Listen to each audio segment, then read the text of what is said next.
downtown Providence, Rhode Island, on a typical afternoon in 1925. Rhode Island's population back then was about 500,000 people. Half of them lived in Providence. Sports enthusiasts spent their leisure time rooting for the minor league Providence Grays or local college teams. Some followed the Boston Red Sox, who were in the midst of a down decade after winning their 5th World Series in 1918. Back in Rhode Island, the first boys' high school ice hockey league was formed, and Judge James E. Dooley of Pawtucket was just months away from closing a deal that would bring professional hockey to Providence. Dooley bought a franchise in the inaugural 5-team Canadian-American Hockey League in 1926. They would be popularly called the Rhode Island Reds by the locals and Providence Reds by outsiders, and for the next 46 years play in a new 5,500-seat building at 1111 North Main Street, the Rhode Island Auditorium. They started in 1927, and for countless years, this was the show for this state. You know, on game night, you'd see people walking down North Main Street from Pawtucket in blizzards. It was the beginning of a Rhode Island hockey love affair that would last for more than 50 years.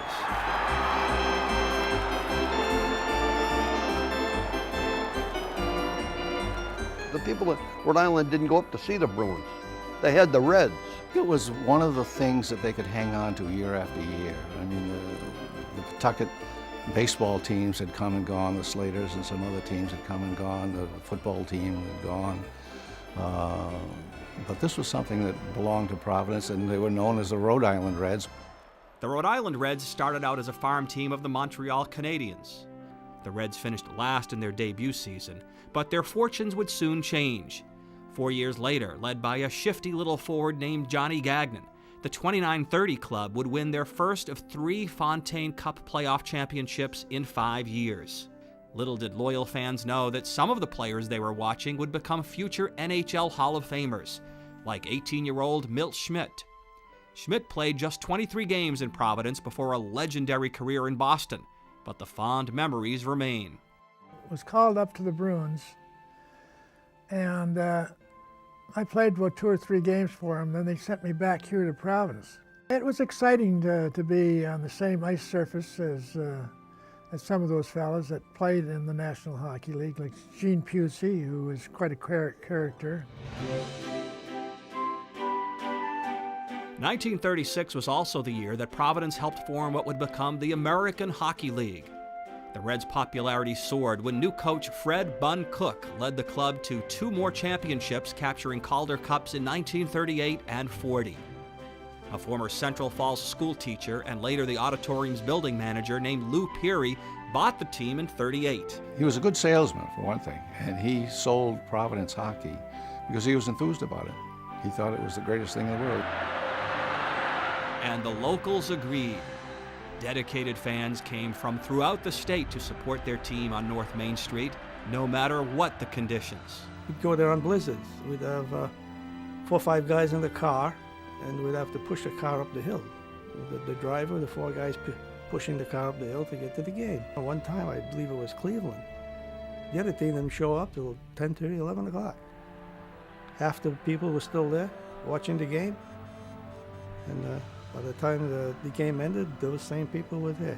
I wouldn't say it was a full house, but half of them stayed. People just used to pack that auditorium. It was just unbelievable. I mean, they were the heart and soul of Providence in those days. What else was there? But for local hockey fans, the Rhode Island Auditorium was their sports mecca. Sunday night games were a happening, just about all of them sellouts, and it would stay that way for 40 years. It was fun. It was wonderful going to the old arena. I mean, we got dressed up and we met a lot of people and we socialized. Sunday night, it was jam-packed to the rafters, sitting in the aisles. It was no heat in the place, the chicken wire, the smoke, smoking in the building at the time. It was just it was something out of, if you saw the movie Slapshot, it was something out of that venue, you know. As a youngster, it was something that was treasured, and it was an experience that I couldn't wait to get in the building. And if you wanted to make a bet on the game, well, that was easy.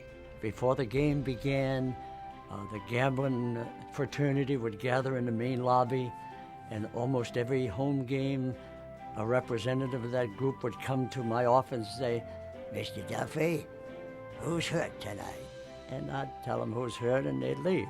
And you'd walk into the rink at night before the game, like 6 o'clock or whatever, and these guys are all down there, right? Who got hurt last night? Who's not playing tonight? Because they always wanted the edge for the bookies, eh? I think they almost wagered almost every shot, almost every check, you know, who's going to score the goals. There was always something on it. There was always a lot of action going on. The Reds won 4 Calder Cups from 1938 to 56, led by some of the best to ever play the game, like top scorers Chuck Scherzer, Carl Liscombe, Camille Henry, and Zelio Topazzini.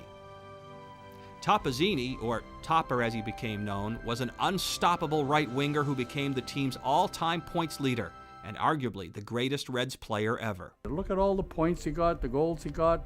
You know, he won all the awards that you could possibly win here. I couldn't stop him in practice. I mean, he used to laugh at me. You know, I'd come down and he'd do his dipsy doodle and the way he'd go and put it in the net. He was a good hockey player. I mean, but he was a better person, really. And then there were the great goaltenders: Bennett, Bauer, Brimsek, Mayer, and Jockeman. We were getting some of the best non-NHL players to play in Providence, either on the visiting teams or for us. I mean, it was just a great show. A lot of those guys, it's too bad they couldn't have benefited from an expansion, but there were only 6 NHL teams in those days. I enjoyed my first year. I played with some great guys. I played with Pierre Briant and Jimmy Bartlett, were 2 good hockey players, and we were called the B-line. The fans knew they were seeing good hockey and some great players. The Reds were Rhode Island's hockey heroes. These people just love the Reds, and they idolized the players, and it was just so, it was such a close-knit unit.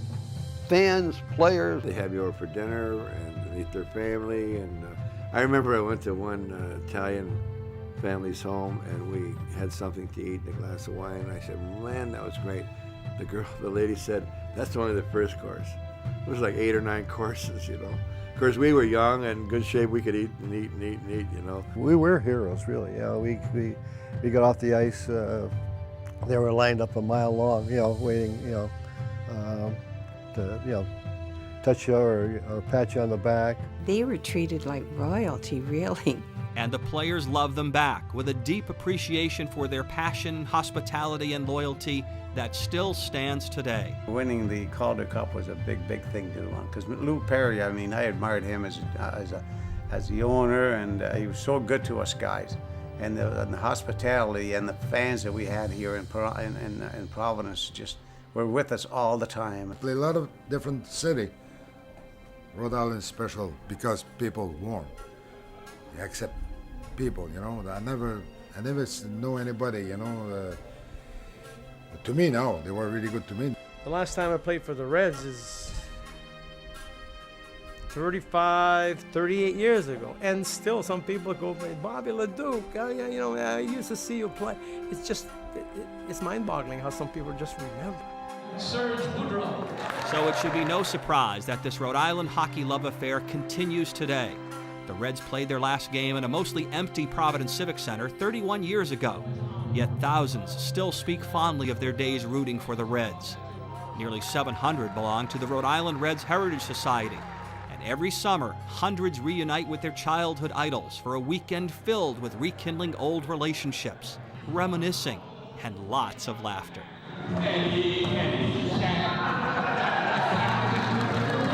Hockey fans loved the song Clear the Track, Here Comes Shaq, as in the colorful Eddie Shack, who played a half season in Providence. All of a sudden now, Gordy and I are drinking, and he sings his song, Who's the Greatest of Them All? Gordie Howe. And I sang mine, Clear the Track. Here comes Shaq. He knocks him down, and he gives him a whack. And they said, that's what I want to talk to you about. You don't hit me, and I won't hit you. So we shook on it. So many memorable moments, the marvelous players, the championship seasons, the smoky arena, and all the colorful characters.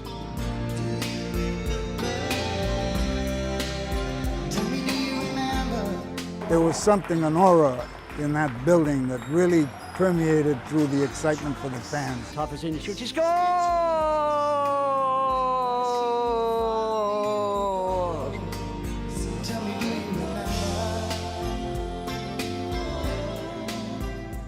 Have your ticket ready, please. The fur should fly when the Barons and Providence Reds tangle. The referee drops the puck and the game is on.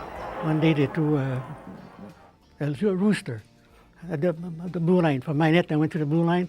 I had to put my skate right through it, and somebody had the rope, and he pulled it out. Should have heard the crowd.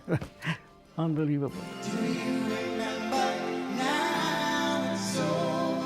You can keep the sports parade moving by being a good sport. Good night, everybody.